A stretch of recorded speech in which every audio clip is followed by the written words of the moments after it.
नमस्कार दोस्तों, अभ्यर्थी एकेडमी के यूट्यूब चैनल पर आप सभी का स्वागत है। आज के हम समसामयिक के प्रश्नों में 26 और 27 अगस्त के नवीन प्रश्नों पर चर्चा करेंगे पॉइंट टू पॉइंट प्रूफ में।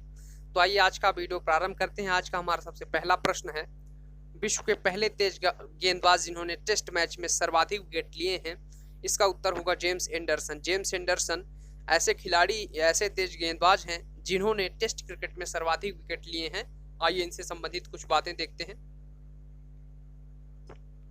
James Anderson England cricket team के तेज गेंदबाज हैं। पहला पॉइंट आप लोग नोट रख करेंगे, James Anderson England cricket team के तेज गेंदबाज हैं। दूसरा पॉइंट आप लोग देखेंगे, जेम्स क्रिकेट में 600 विकेट लेने वाले विश्व के पहले तेज गेंदबाज हैं। ये भी पॉइंट आप लोग नोट करेंगे।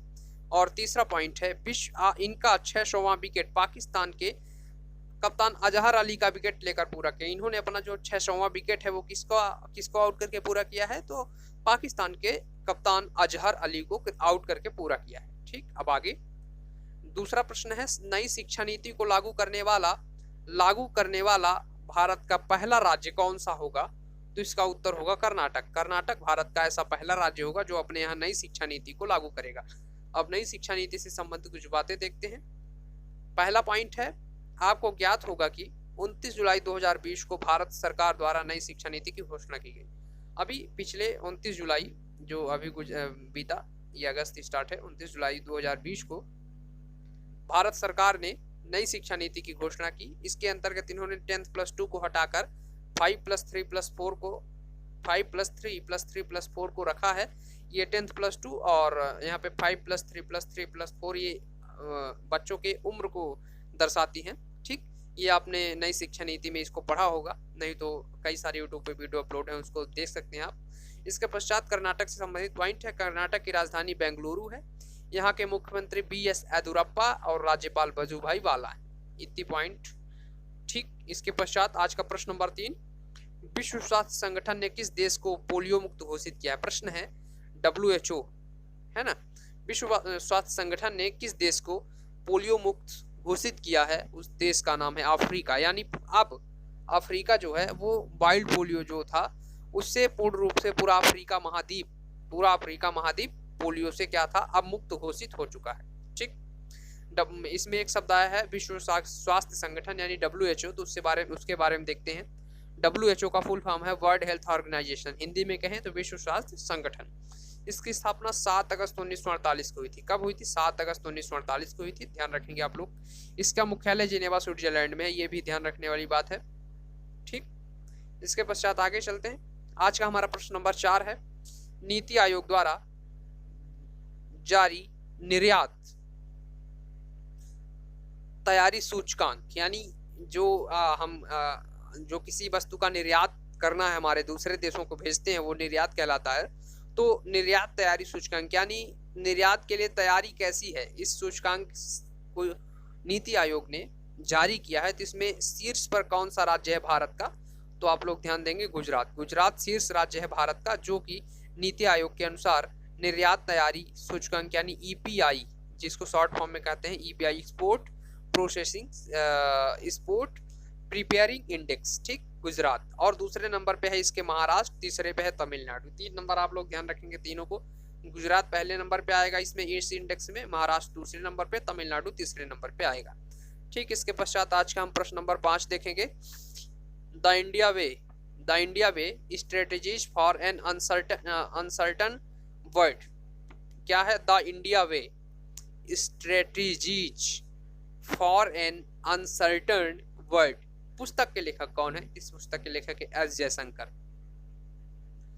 कौन है S जयशंकर? ये भारतीय विदेश मंत्री है, इस समय पे भारत सरकार में विदेश मंत्री हैं।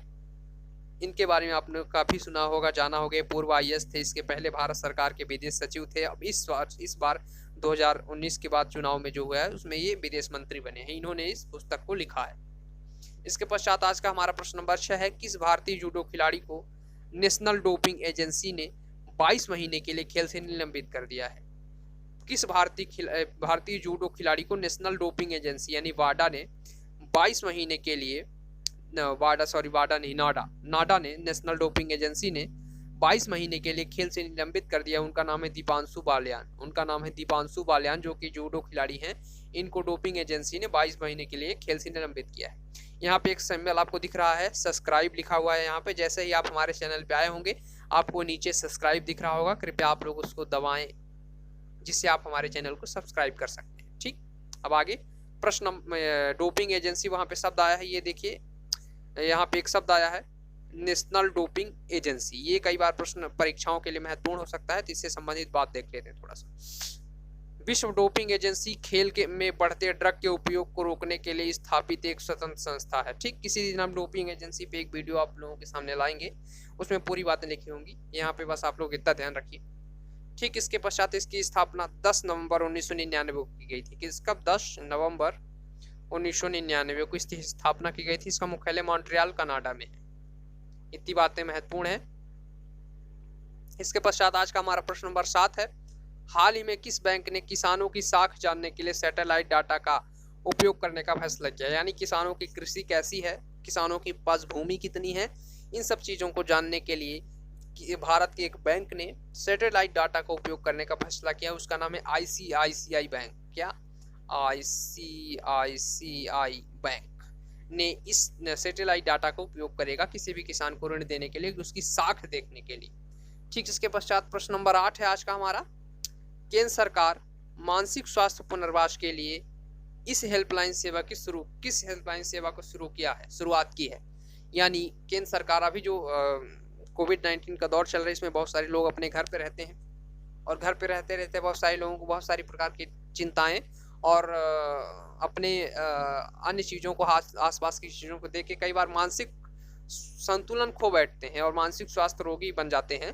तो इनके पुनर्वास के लिए भारत सरकार ने, केंद्र सरकार ने एक हेल्पलाइन सेवा शुरू की है जिसका नाम है किरण नाम की एक सेवा शुरू। किरण से तात्पर्य है उजाला, यानी कि किरण आ रही है उजाला। तो किसी व्यक्ति को मानसिक रूप से स्वस्थ करने के लिए और पुनर्वासित करने के लिए किरण नामक एक हेल्पलाइन संस्था शुरू की गई। इसमें लगभग 600 से 800 वॉलंटियर हैं पूरे भारत में और लगभग 3 घंटे के अंतर्गत आपको सेवाएं उपलब्ध करवाई जाएंगी और आपको ऐसे रिहैब सिस्टम जहाँ पे होगा, रिहैब तंत्र जहाँ पे है, यानी जहाँ पे आपको मानसिक पुनर्वास की स्थापना की व्यवस्था है, वहाँ पे आपको ले जाया जाएगा कॉल करने पे आपके। इसके पश्चात आज का हमारा प्रश्न नंबर 9 है, रक्षा मंत्री ने किस संगठन के प्रशिक्षण के लिए एक मोबाइल ऐप लॉन्च किया है? रक्षा मंत्री तो आप लोग जानते ही होंगे, उनका नाम है कि हम उनसे, आप लोग समझे, एक बात मैं बोलता हूँ, हम इसकी कड़ी निंदा करते हैं। कौन है? रक्षा मंत्री हमारे राजनाथ सिंह। राजनाथ सिंह ने किस संगठन के प्राधिकरण प्रशिक्षण के लिए एक मोबाइल ऐप लॉन्च किया है? उसका नाम है एनसीसी नेशनल कैडेट कोर। इस संस्था के लिए इन्होंने एक मोबाइल ऐप लॉन्च की है। आइए इससे संबंधित बात देख लेते हैं। एनसीसी क्या है?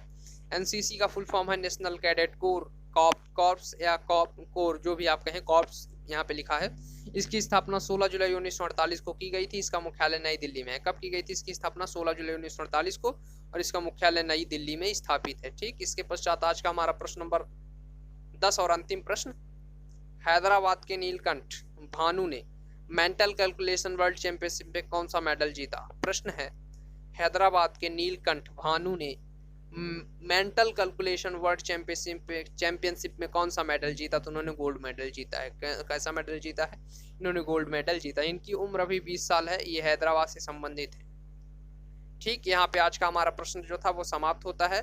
अब हम अगले दिन नए प्रश्नों के साथ आपसे फिर मिलेंगे। तब तक के लिए नमस्कार, धन्यवाद दोस्तों। आप लोग हमारे YouTube चैनल को सब्सक्राइब करिए, अगर वीडियो अच्छे लगे तो उनको लाइक करिए और ज़्यादा से ज़्यादा लोगों तक पहुँचाने के लिए वीडियो को शेयर करिए।